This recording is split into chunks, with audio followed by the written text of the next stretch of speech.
세상 그 누구도 논리적으로 설명이 불가능한 수학적 경이로움을 살펴보도록 하겠습니다. 인용한 성경은 한글 킹제임스 성경입니다. 창세기 1장 1절은 태초를 언급하고 있습니다.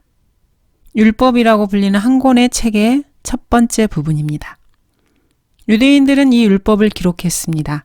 유대인들에게 하나님의 말씀들이 맡겨졌기 때문입니다. 이 역사의 시작에서 찰스 다윈은 자신의 오랑우탄들, 고릴라 이것들과 함께 바나나 다발에 그들의 오만한 코를 쳐박고 모세가 창세기의 저자가 아니라고 주장합니다. 여기에 6만 명 이상의 그 제자들이 합류합니다. 모두가 다 어림없는 이야기일 뿐입니다. 만왕의 왕 만주의 주에게서 나온 왕의 법칙의 첫 번째 항목이 선포될 때 인간들은 자신의 진정한 역사를 다루는 것을 피하는 것입니다.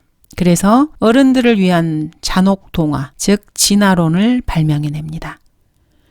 이 동화는 아주 조잡합니다. 빅뱅이나 적자생존 등을 주장합니다. 그러나 그리스도인들은 이러한 잡동사니들에 휘둘리지 않습니다. 오직 한 권의 책에만 관심을 둘 뿐입니다. 오늘날에는 이 한 권의 책을 어디에서든지 쉽게 구할 수 있습니다. 역사가 시작되기 어느 한 시점에서 알파와 오메가이신 분께서 스스로 말씀하십니다. 한 권의 책을 써야겠구나. BC 4000년 재창조 때 내가 했던 말부터 시작해서 저 아래에서 수많은 인간들이 한창 책들을 쓰느라고 열중하고 있을 AD 3000년까지의 내용을 써야겠다. 이제 역사가 시작되면은 사자에서 모든 종류의 베다, 샤스트라, 프라나, 길가메시 서사시 이런 것들이 나오겠지. 내가 이런 싸구려 문학 작품들보다 더 나은 책을 쓸 수 없다면은 이것을 다곤이나 몰렉, 바알, 토르, 제우스, 주피터 같은 신들에게 넘겨주는 것이 더 나을 거야. 그러면 그들이 책을 쓰겠지. 이렇게 말씀하십니다. 에레미야 10장 11절입니다. 너희는 그들에게 이렇게 말할지니 하늘과 땅을 짓지 아니한 신들은 땅과 이 하늘들 아래로부터 망하리라 하라. 주님을 제외한 세상의 신들에 대한 하나님의 선포입니다.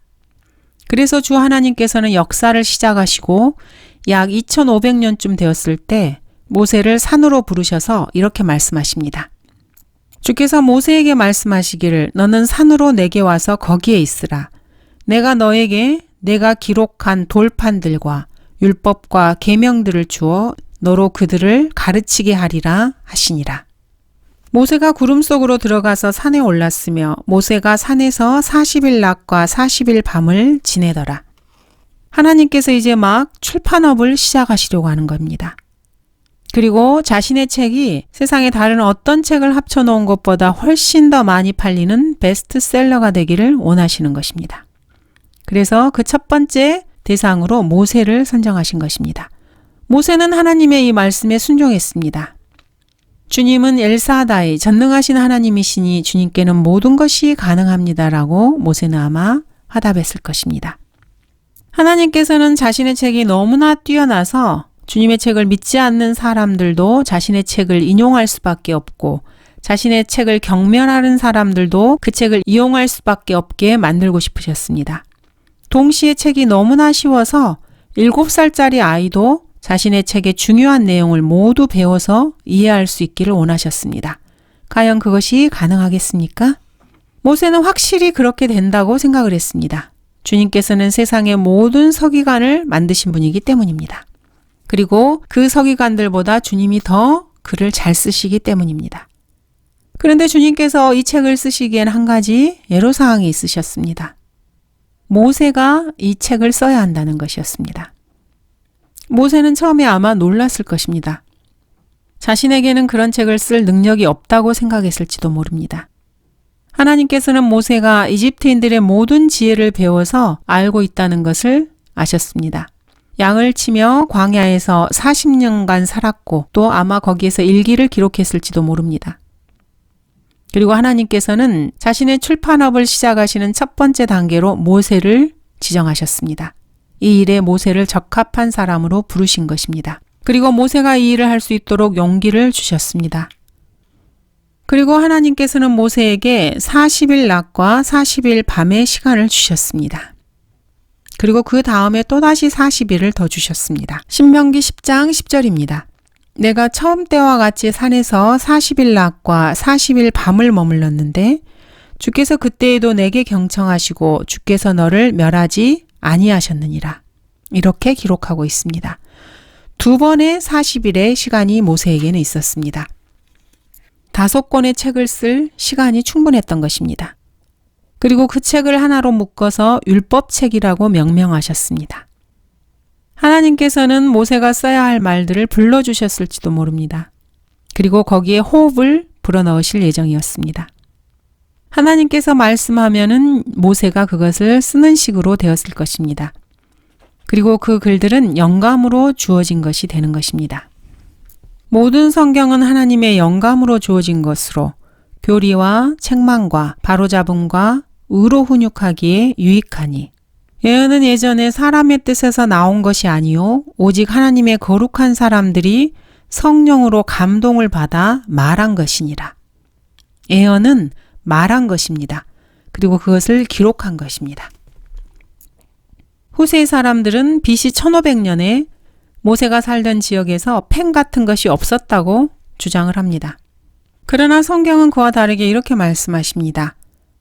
막길에서 치리자들이 내려왔고 스불론에서는 글쓰는 자의 펜을 다루는 자들이 나왔도다. 글쓰는 자들의 펜에 대해서 BC 1200년도 더 전에 말씀하고 계십니다. 그 당시에 펜이나 잉크를 쓰지 않았을 것이라고 주장하는 사람들에 대해서 하나님께서는 글쓰는 자들의 펜이라고 분명하게 말씀하고 계십니다. 1400년경에도 펜과 잉크가 사용되고 있었던 것입니다. 이런 사람들은 하나님 보시기에 밥만 구워진 뒤집지 않은 무식쟁이들입니다. 에프라임 그는 백성 가운데서 스스로를 혼합시키나니 에프라임은 뒤집지 않은 과자로다. 즉 섣부른 사람들입니다. 뒤집지 않은 과자를 어디에다 쓰겠습니까? 한쪽 면이 탄 과자, 그런 과자가 들어가야 할 것은 쓰레기통뿐입니다. 이렇게 해서 주 하나님께서는 모세가 글쓰기에 좋은 바위를 골라주시고 맑은 모양의 책상을 만드시고 파피루스 500장을 가져다 주셨을 것입니다. 그리고 모세가 메모판을 쓸 수 있도록 얇고 매끄러운 멋진 대리석 돌판도 준비하셨습니다. 그리고 깃털펜과 잉크도 준비해 놓으셨습니다.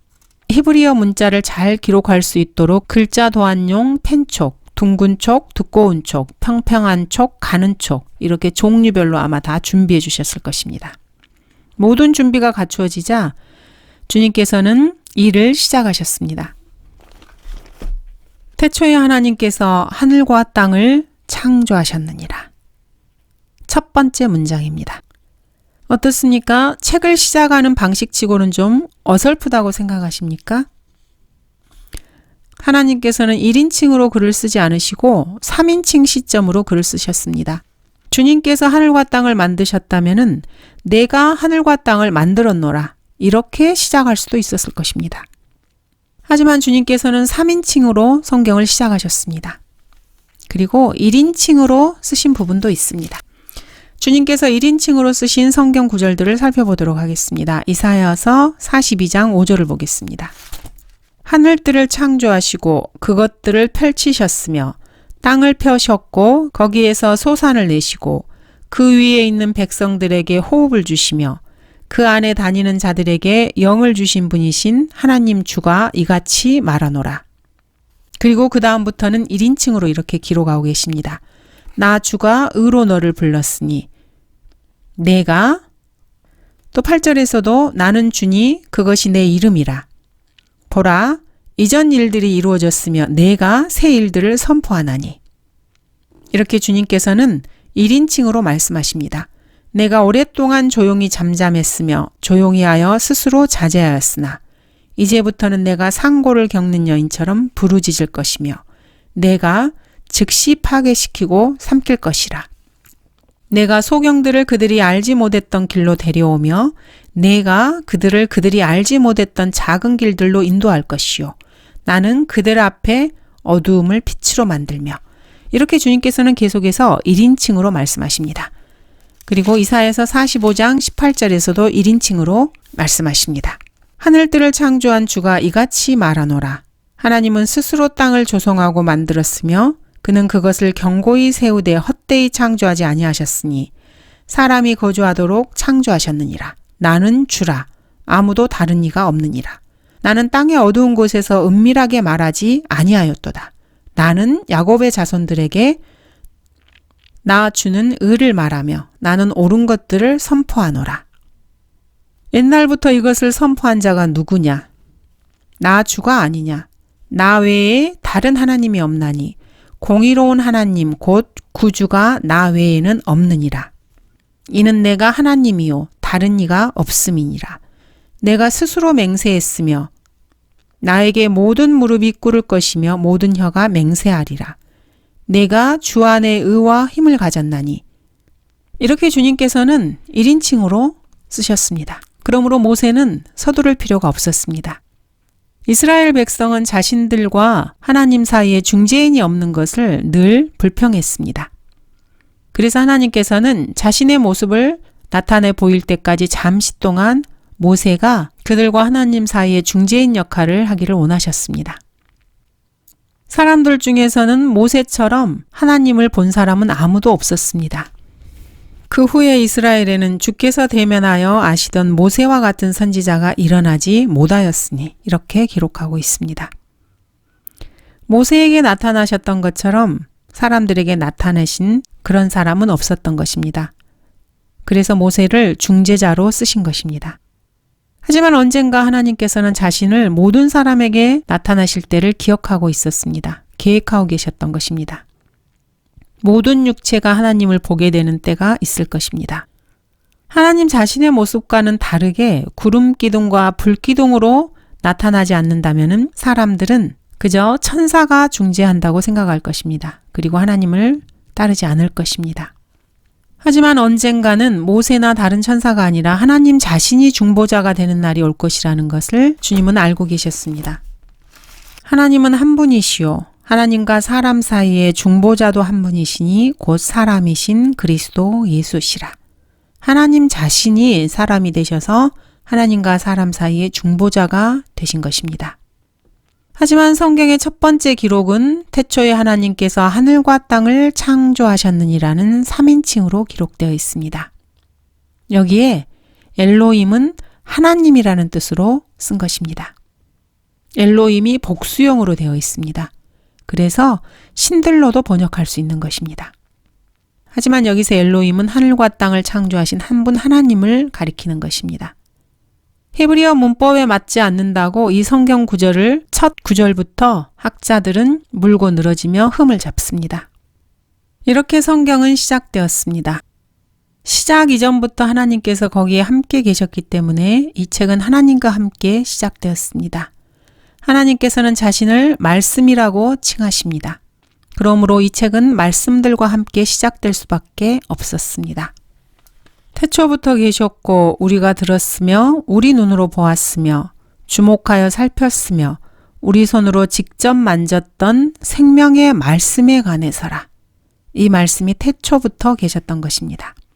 그 생명이 나타나심에 우리가 보았고 증거하였으며 너희에게 그 영원한 생명을 보여주었으니 그 생명은 아버지와 함께 계셨으며 우리에게 나타나셨느니라. 태초에 하나님께서 하늘과 땅을 창조하셨느니라. 얼핏 보기에는 엉뚱해 보이기도 하고 평범해 보이기도 합니다. 이 하나의 문장이 바로 한 가지 역사적 사건을 기록하고 있습니다.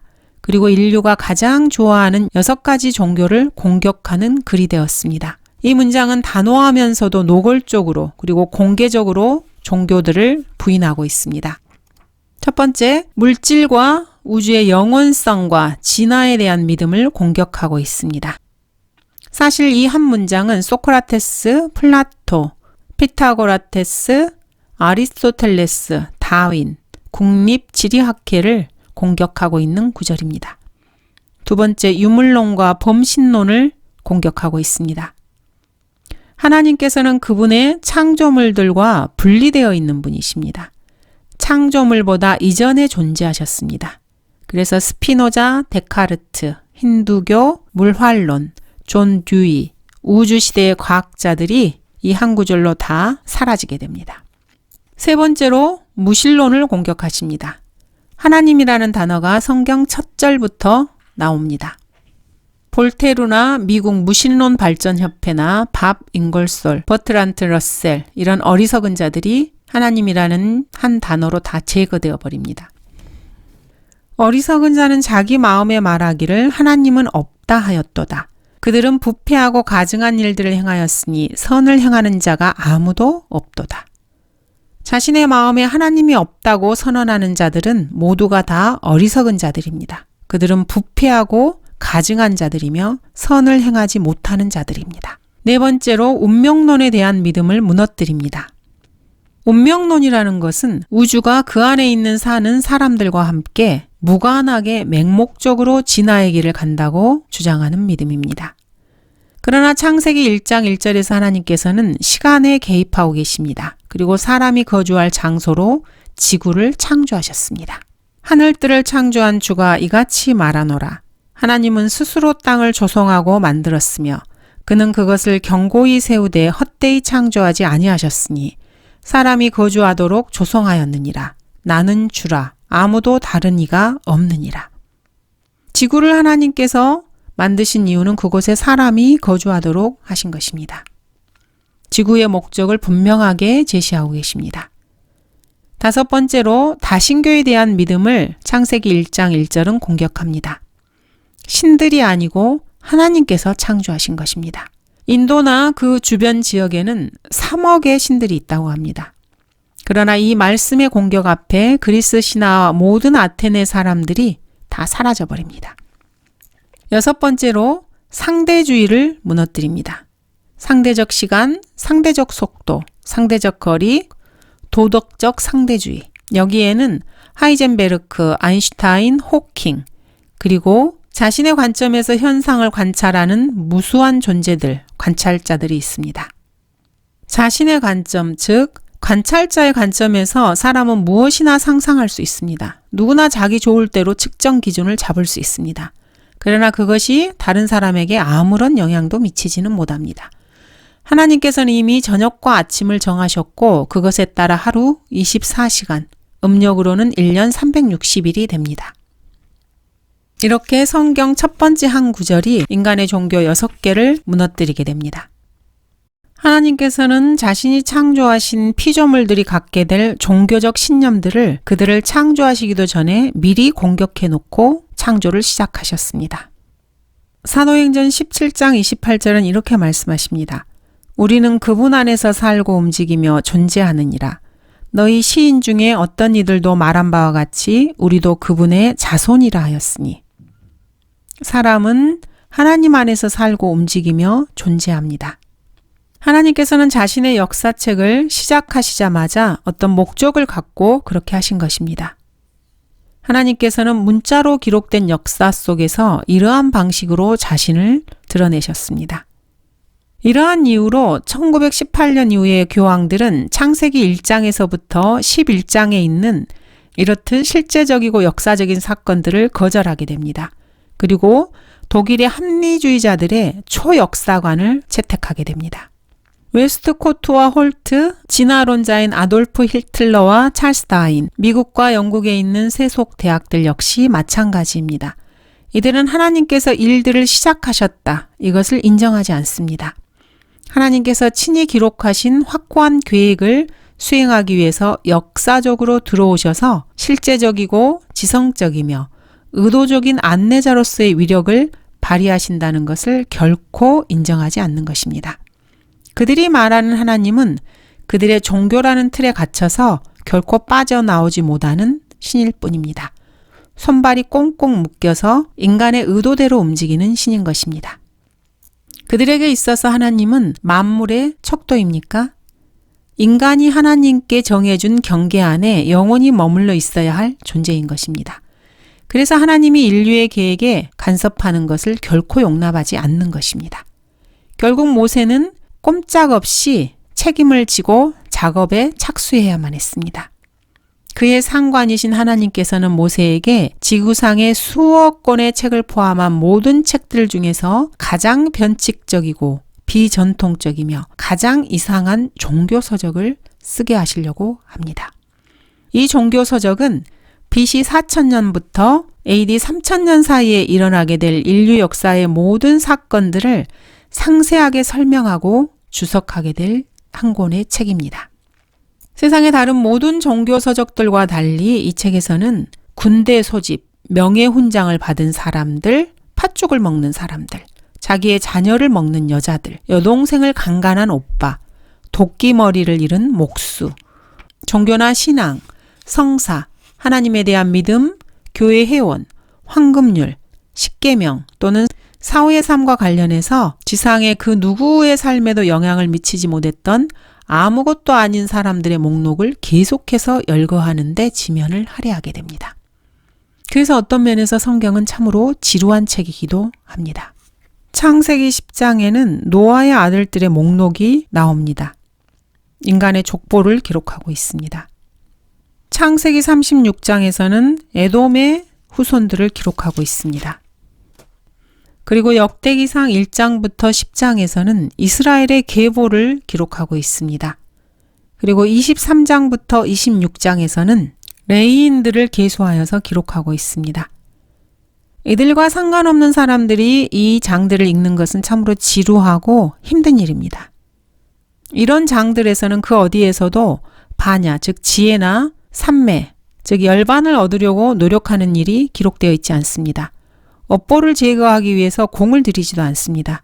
어느 누구도 가부좌를 틀고 뭔가에 대해서 명상에 잠기지도 않습니다.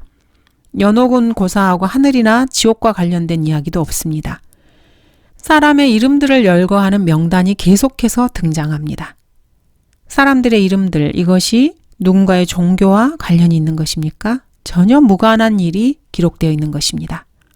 세상에서 가장 심오한 책들 중에서도 가장 기이한 이 책 속에서는 저자이신 하나님께서 인간과 태양계의 창조, 그리스도의 동정녀 탄생과 피의 속죄, 중생과 지상의 평화를 가져오는 방법에 관해서 기록하시는데 할애한 시간보다도 사막 뒤편에 세워질 회색 천막의 구조에 대해서 기록하시는데 더 많은 시간을 할애하고 있는 것입니다.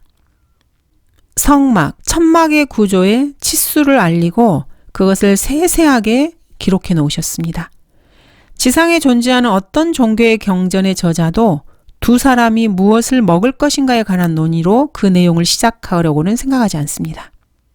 하지만 이 기이한 주의 책 경전에서는 두 번째와 세 번째 장에서 먹는다라는 단어만 해도 17번이나 나옵니다. 종교 서적에 먹는 이야기가 처음부터 그렇게 나오는 것입니다. 세상 그 어느 경전에서도 잘못된 나무에서 잘못된 과일을 먹는 결과를 알려주기 위한 어떤 인물을 등장시키지는 않습니다. 광야에서 노새를 발견한 아나에 대한 이야기가 나옵니다. 소발의 자손들은 아랑과 마하낙과 에발과 스보와 오남이요. 얼마나 대단한 계시입니까? 그리고 어떤 암살범이 5번째 갈비뼈 밑을 찔러서 한 사람을 살해합니다. 이런 이야기를 읽음으로써 어떻게 해서 하나님에 관한 뭔가를 묵상할 수 있겠습니까? 그러나 성경에는 이러한 내용들이 기록되어 있습니다. 하나님께서 여러분에게 빛을 주시기 위해 이런 사실을 자신의 책에 넣으셨다는 사실이 기쁘십니까? 여라무엘에게 다른 아내도 있었으니 그녀의 이름은 아타라로 오남의 어머니더라. 이것이 신성한 계시라고 생각이 되십니까? 또한 성경에는 룻이 얼마나 많은 보리를 시어머니에게 가져다 주었는지 그것도 기록되어 있습니다. 그리하여 그녀가 저녁까지 밭에서 이삭을 줍고 주운 것을 떠니 보리 한 에바쯤 되더라.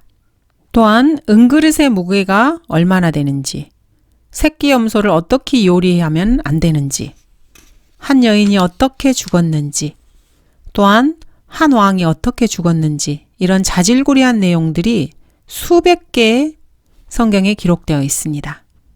또 히람이 열왕기상 5장 9절에서는 목재를 어떻게 옮겼는지를 기록하고 있고 어떤 사람의 누이가 누구인지를 기록하고 있으며 어떤 사람의 현관 크기가 얼마나 큰지도 자세하게 기록되어 있습니다. 성경에는 사실 종교적이지 않은 수천 개의 구절들이 들어 있습니다. 또한 민수기 34장에는 무신론자를 포함해서 어떤 종교를 막론하고 지상의 그 누구도 믿는다고 고백할 수 없는 정말 믿음과는 전혀 상관없는 구절들이 거의 30개가 나옵니다. 즉 팔레스타인 땅의 남쪽과 북쪽의 경계를 자세하게 묘사하고 있습니다. 역대기상 23장 1절에서 4절은 다윗이 레인들을 계수한 내용이 나옵니다. 다윗이 늙고 연수가 차니 그가 그의 아들 솔로몬을 이스라엘을 다스리는 왕으로 삼으니라. 그리고 그가 이스라엘의 모든 고관들과 제사장들과 레인들을 함께 모았더라.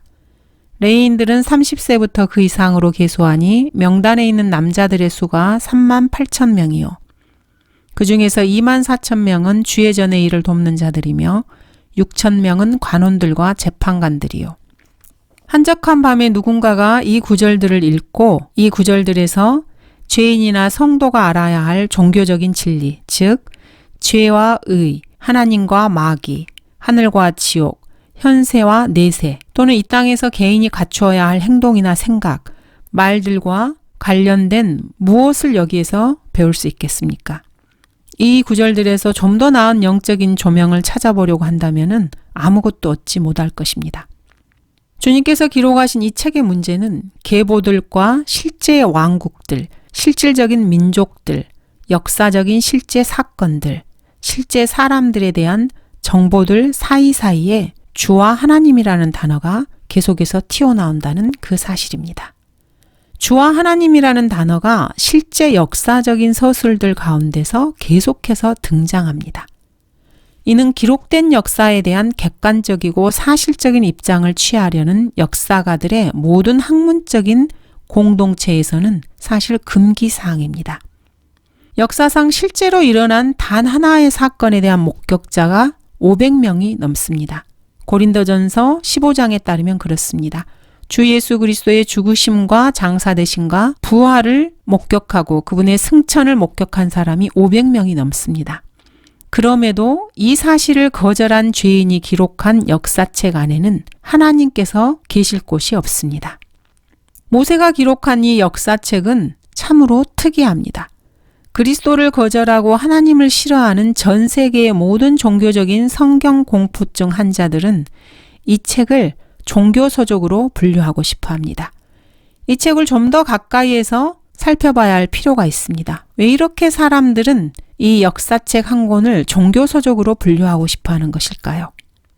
모세가 작업하고 쓴 이 책은 수백만 명의 죄인들에 의해서 삭제되고 개정되고 조롱당하고 금지되고 태워져야만 하는 그러한 서적입니다.